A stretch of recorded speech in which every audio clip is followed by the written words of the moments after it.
سلام الغزالات ديالي، كي دايرين؟ لاباس عليكم؟ كنتمنىكم تكونوا كاملين بخير وعلى خير، وكنتمنى هذا الفيديو هذا يلقاكم بصحه جيده وتكونوا بأتم الصحه والعافيه ان شاء الله. اليوم ان شاء الله جبت لكم بسيطلات صغيورين كيجيو روعه شكلا ومذاقا. كنتمنى تجربوهم وينالوا الاعجاب ديالكم، وكنتمنى لكم رمضان مبارك كريم. وغادي نبداو على بركة الله. غادي ناخدو مقيلة، غادي ناخدو 4 ديال الفصوص ديال الثوم اللي غادي نحكهم هكا في الحكاكة.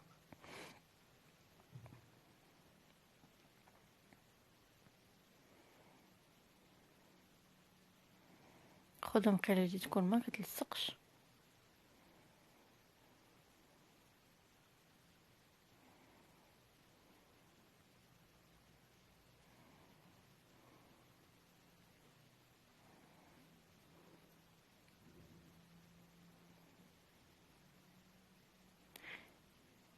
غادي ناخد واحد شويه ديال الزبيده البلديه.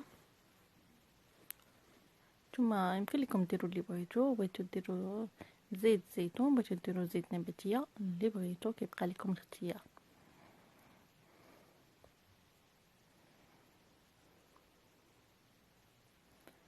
غادي يحتاج واحد شويه ديال القزبر ومعدنوس،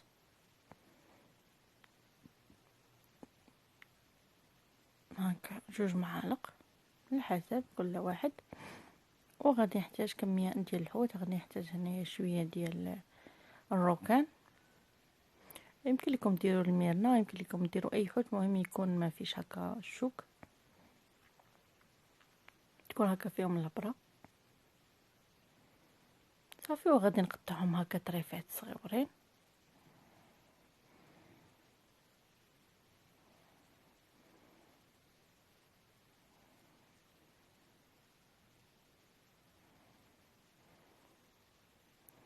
نقطعهم على هاد الشكل هذا، طريفات يكونوا صغار، ما صغار ما كبار، مهم على حسب.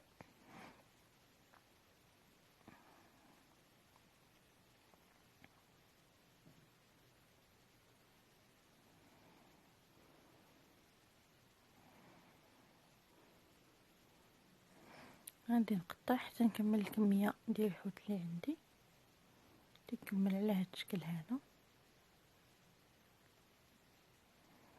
غادي نحتاج هنايا شويه ديال الكالامار اللي حتى هو غادي نقطعوه هكا طريفات.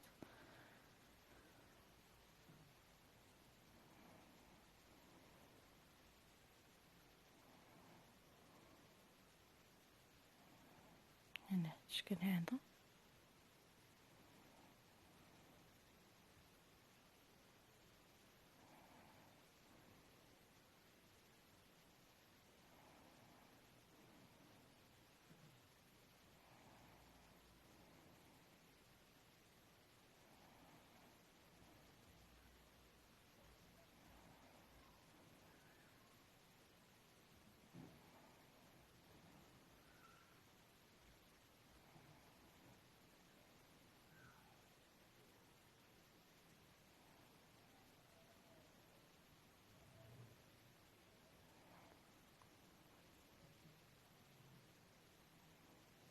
غادي نكمل تقطيع حتى نكمل جميع الكميه اللي عندي.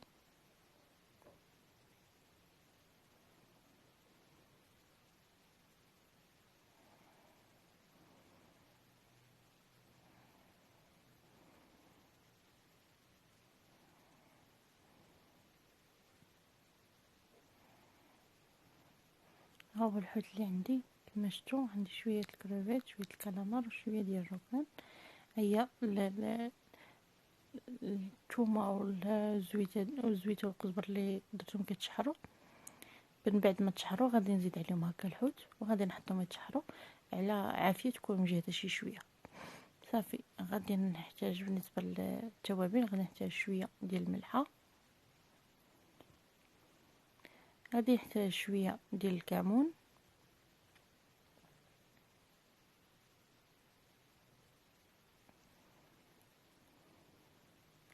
غادي نحتاج شويه ديال الخرقوم،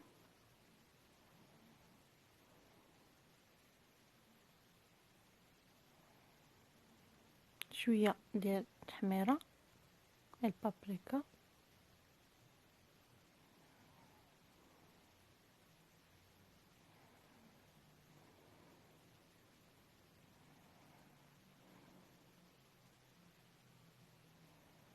نحتاج شويه ديال الحاره السودانيه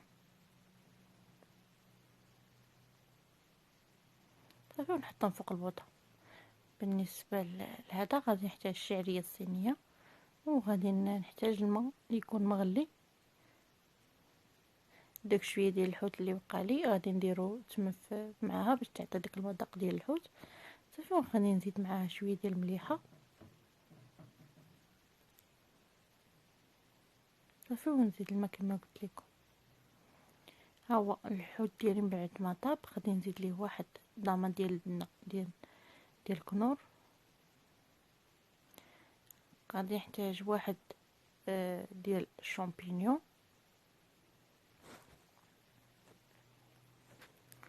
وغادي نحتاج معلقه ديال الهريسه، وغادي نحتاج شويه ديال الصوجا صافي. ونخلط المكونات ديالي كاملين مزيان كما قلت لكم. طيبوهم على العافيه، تكون شويه مجهده باش ما يطلقش لكم الماء.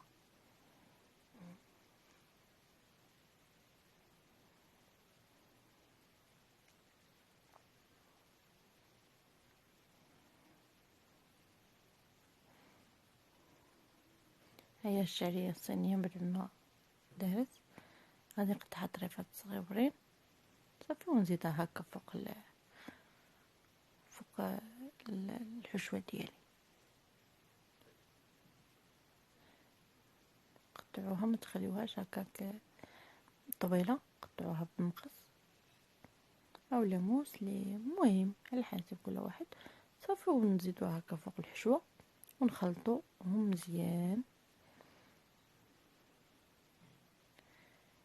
هيا الحشوه ديالي من بعد ما خلطتها كتجي على هذا الشكل هذا. يمكن لكم تزيدوا هنا شويه الفرماج حمار، يمكن لكم ديروا اللي بغيتو، كيبقى لكم الاختيار. بالنسبه للورقه انا خديت هنا الورقه الكبيره، غادي نحتاج هاد الزليفه هذه صغيره باش غادي نمونطي البسيطله ديالي.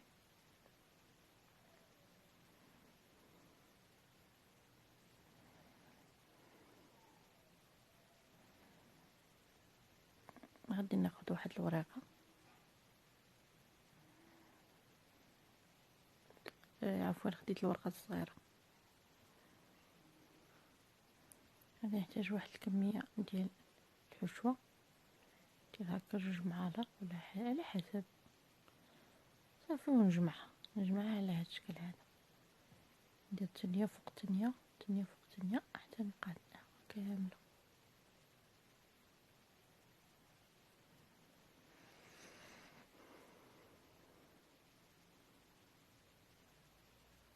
غادي نحتاج شويه ديال الزيت مع شويه ديال التحميره، هو اللي غادي ندهن به البساتلات ديالي. غادي نحتاج ورقه اخرى غادي نحطها هكا،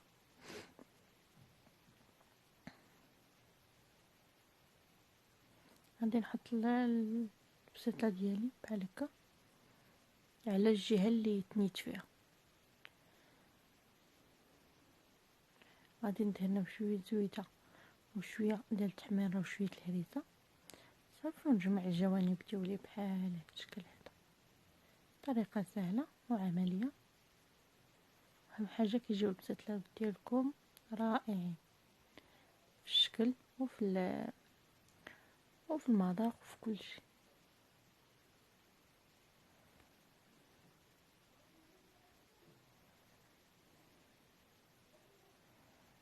صافي ودهنوهم هكا باش يعطيكم داك منين تدخلوهم الفران يعطيكم واحد اللون ذهبي كيجي زوين بزاف. غادي نعاود معكم وحده اخرى.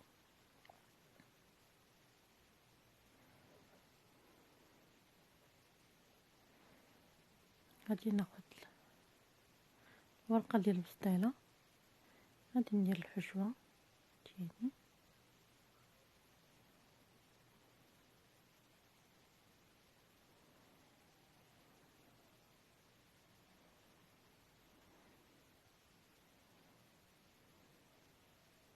غادي نثني على هاد الشكل هذا.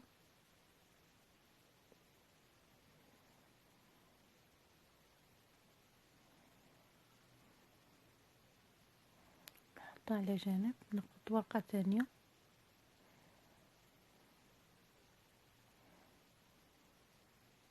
ندهنها بشوية ديال الزيت والتحمير ونطويها على هاد الشكل هذا.